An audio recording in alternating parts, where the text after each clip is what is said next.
I'm a 22-year-old female, and I've been dealing with some intense family drama that's left me feeling conflicted and hurt.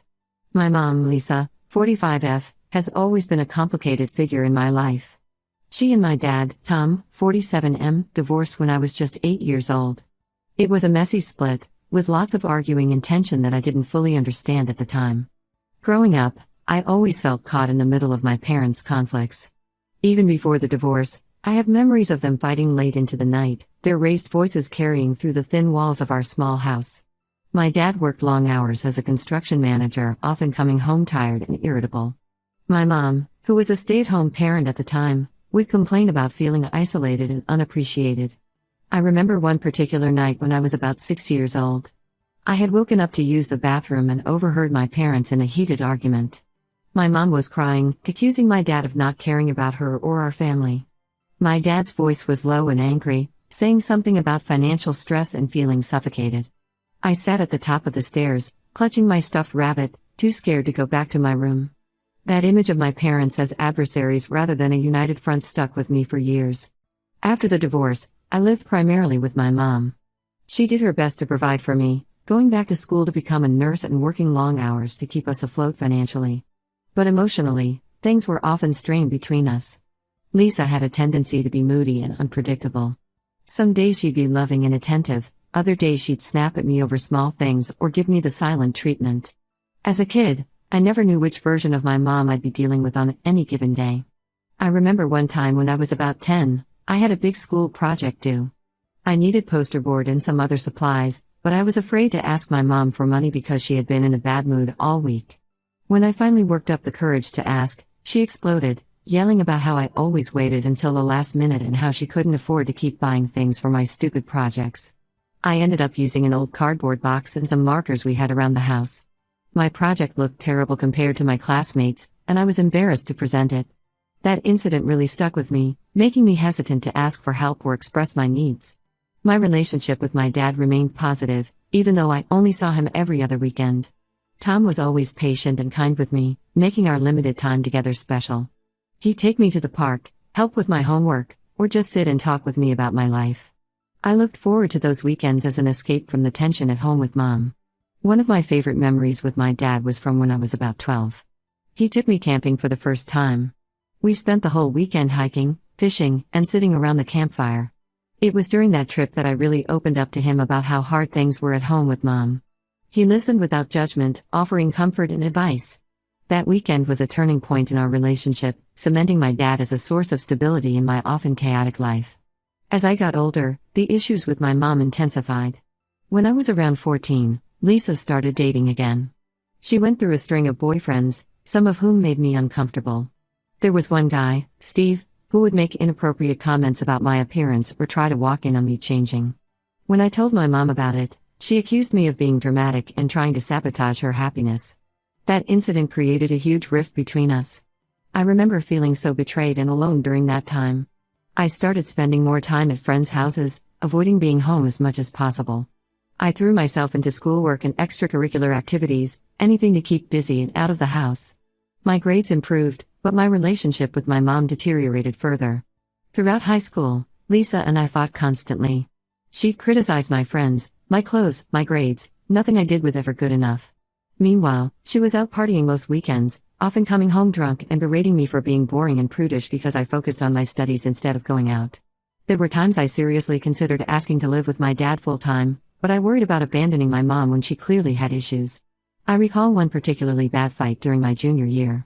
I had been invited to a sleepover at my best friend's house, but my mom refused to let me go. She said I needed to stay home and help her clean the house for a date she was having over. When I protested, pointing out that she had sprung this on me last minute, she flew into a rage. She called me selfish and ungrateful, saying I was just like my father, always putting myself first. In the heat of the moment, she slapped me across the face. It was the first and only time she ever hit me, but it marked a turning point in our relationship. After that, I stopped trying to please her or gain her approval. I just focused on getting through high school so I could leave. Things came to a head during my senior year of high school. Lisa had been dating a guy named Mark, 38M, for about 6 months. He seemed nice enough, and my mom appeared happier than she had in years. Mark was a successful real estate agent, and he often took my mom out to fancy restaurants or weekend getaways. For once, she wasn't constantly complaining about money or feeling stuck. I was cautiously optimistic that maybe things were looking up. But then I discovered something that would blow up our entire family. One day after school, I came home early because I wasn't feeling well. As I walked in the front door, I heard noises coming from my mom's bedroom. Thinking she might be homesick too, I went to check on her. What I saw when I opened the door horrified me. My mom was in bed with Mark's brother, Paul, 35M. I was frozen in shock. Lisa jumped up, wrapping herself in a sheet and screaming at me to get out. I ran to my room and locked the door, my mind reeling. I couldn't believe my mom would cheat on Mark, especially with his own brother. It made me sick. For the next few days, there was intense tension in our house. My mom alternated between ignoring me completely and snapping at me angrily. I didn't know what to do. Should I tell Mark? Should I pretend I hadn't seen anything? The weight of the secret was crushing me. I remember lying awake at night, replaying the scene in my mind and feeling sick to my stomach.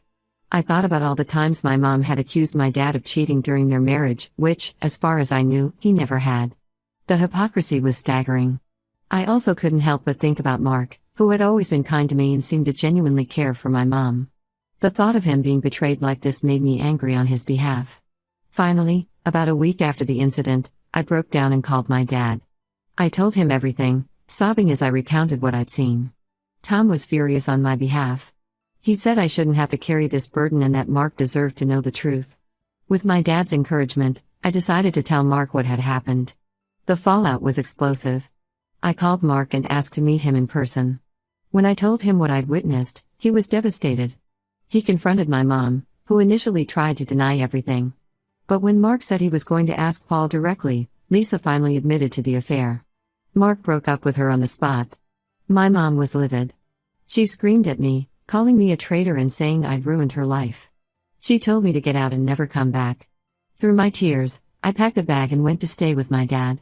Lisa texted me later that night saying I was dead to her and she never wanted to see me again. For the next few months, I lived with my dad full-time.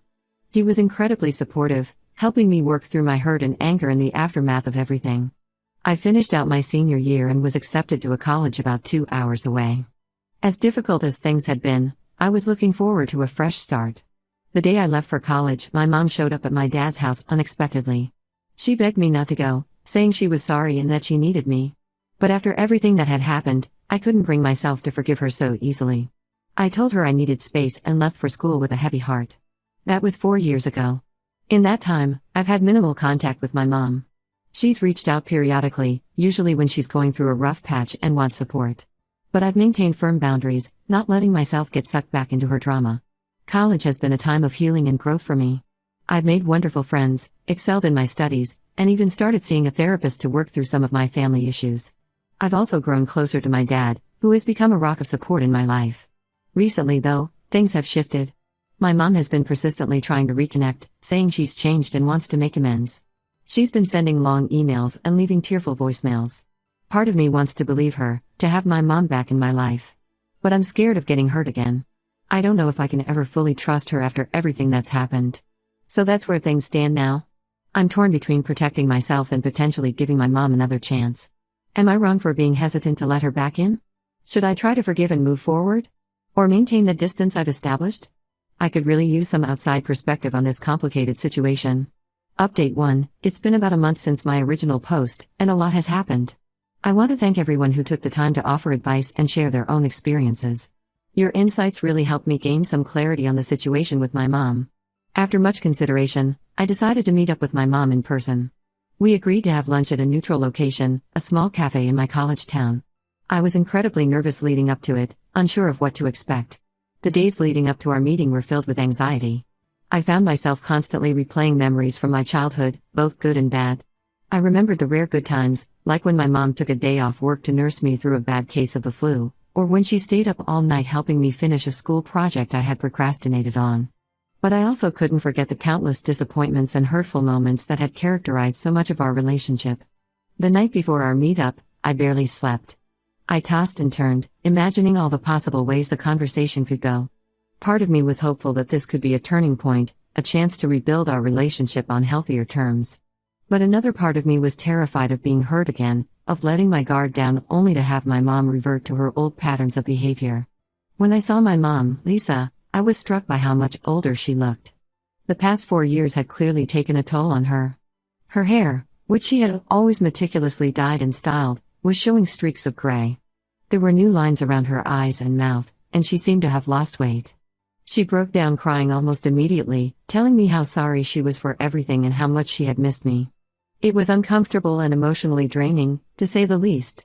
We talked for nearly 3 hours.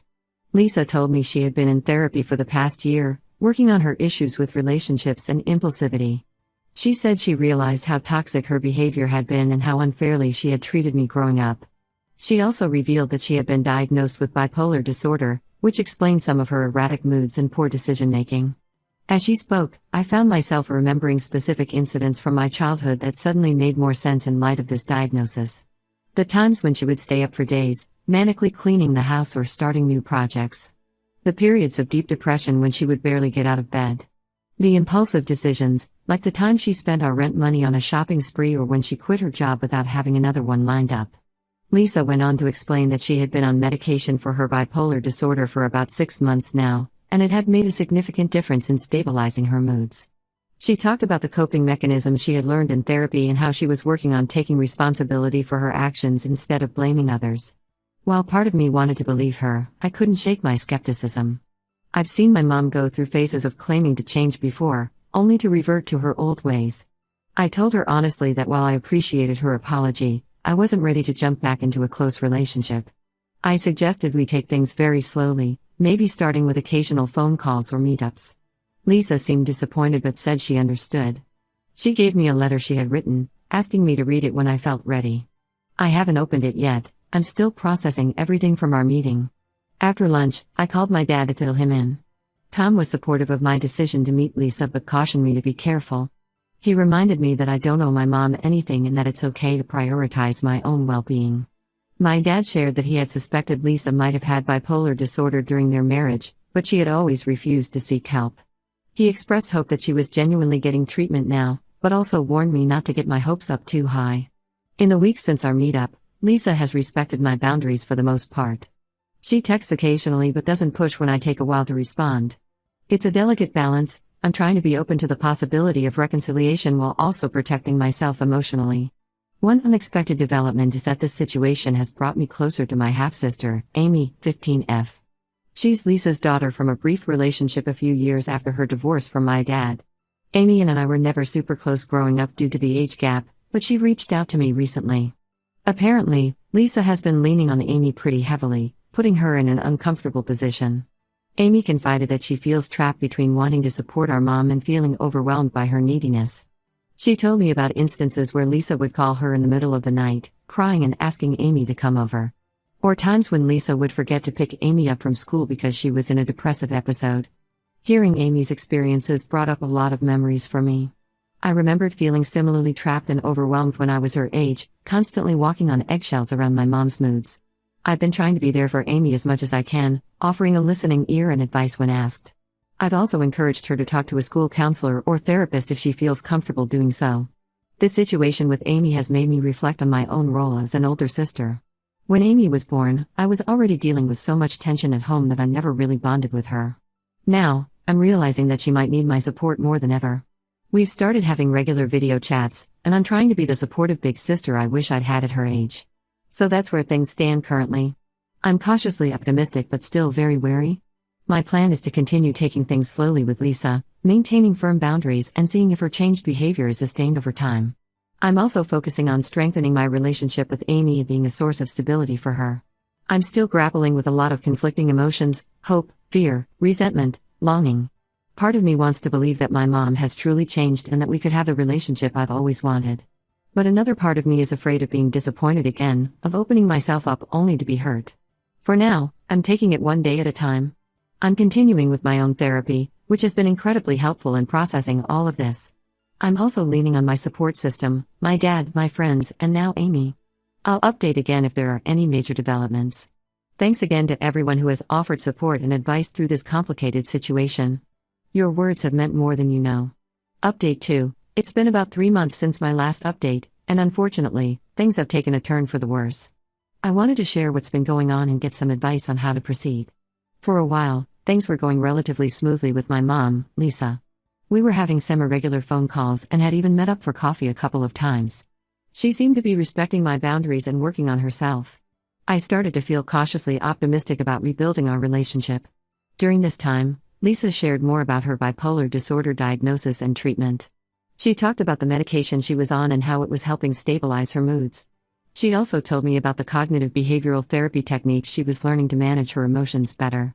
I was impressed by her apparent commitment to her mental health and felt hopeful that this time might be different. However, about a month ago, Lisa lost her job. She had been working as a nurse at a local hospital but was fired for repeated tardiness and unprofessional behavior. When she called to tell me, she was hysterical, blaming everyone but herself for the situation. It was like a switch had flipped, and suddenly she was back to her old patterns of behavior. As Lisa recounted the events leading to her firing, I started to see cracks in the story she had been telling me about her recovery. She admitted that she had stopped taking her medication regularly because she didn't like how it made her feel. She had also stopped attending therapy sessions, claiming she didn't have time due to her work schedule. Since then, Lisa has been constantly calling and texting me, often late at night or early in the morning. She's been asking for money, saying she can't make rent and might become homeless. When I've gently suggested she look into unemployment benefits or job training programs, she gets angry and accuses me of not caring about her. The situation came to a head last week when Lisa showed up unannounced at my apartment. I was shocked to see her. She lives over 2 hours away, and I had never given her my address.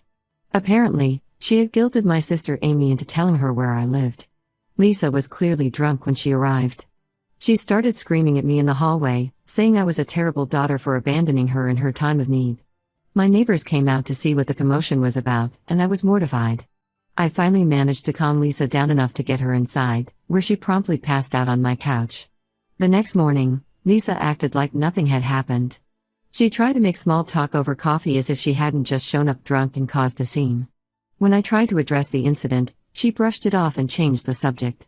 She ended up staying for 3 days, during which time she ransacked my apartment looking for money or valuables while I was at work. I finally reached my breaking point and told Lisa she needed to leave. She threw another tantrum, calling me selfish and ungrateful. As she was storming out, she knocked over a shelf, breaking several framed photos and keepsakes. I was left feeling drained, angry, and incredibly disappointed. Since then, I've blocked Lisa's number and on all social media. I feel guilty, but I just can't deal with the chaos she brings into my life. I'm worried about my sister Amy, who is still living with Lisa full-time. I've told Amy she can always come stay with me if things get bad at home. I also found out that Lisa has been bad-mouthing me to our extended family, telling them I've abandoned her in her time of need. Some relatives have been reaching out, pressuring me to help my mom. It's frustrating because they don't know the full story. This whole situation has brought up a lot of painful memories from my childhood. I'm reminded of all the times Lisa would promise to change, only to fall back into her old patterns. I'm feeling a mix of anger, disappointment, and grief, mourning the mother I wish I had and the relationship we'll probably never have. I've been talking to my therapist about all of this, trying to process my feelings and figure out how to move forward. She's been helping me work on setting and maintaining healthy boundaries, which has been challenging but necessary. At this point, I feel like I've reached the end of my rope. I want to maintain no contact with Lisa, but I'm worried about the potential fallout with other family members. I'm also concerned about Amy's well-being. Any advice on how to handle this situation would be greatly appreciated. Update 3. It's been about 6 months since my last update, and I wanted to share some significant developments in my family situation. Shortly after my last post, things with my mom, Lisa, hit rock bottom. She continued to harass me despite my attempts to go no contact, even showing up at my workplace once. I had to involve campus security to escort her off the premises, which was humiliating and stressful. The incident left me shaken and afraid to go to work for weeks afterward. The final straw came when Lisa somehow got access to my bank account and withdrew a significant amount of money. I suspect she may have stolen some of my personal documents during her stay at my apartment. I immediately froze my accounts and filed a police report, but it was devastating to have to take legal action against my own mother. In the midst of this chaos, my sister Amy reached out to me in desperation. Lisa's behavior had become increasingly erratic and potentially dangerous.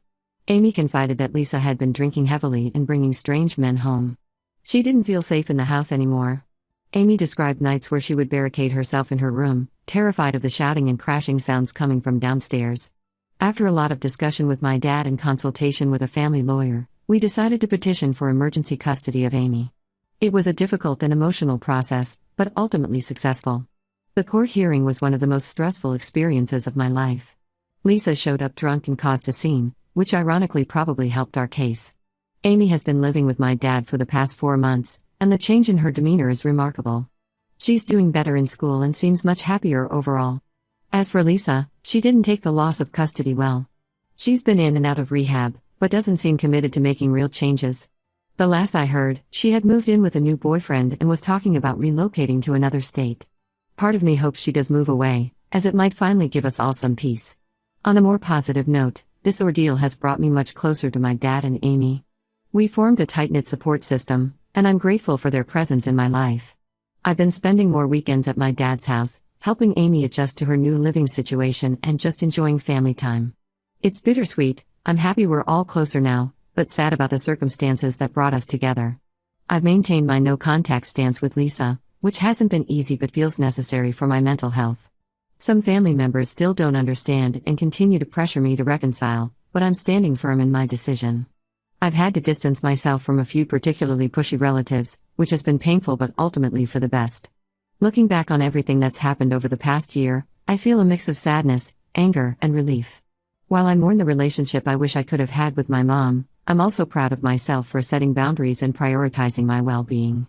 It's been a long, difficult journey, but I finally feel like I'm on a path towards healing and stability. Moving forward, my focus is on healing, supporting Amy through this transition, and building positive relationships with the family members who respect my choices. It's not the outcome I would have chosen, but I'm hopeful for a brighter, more stable future.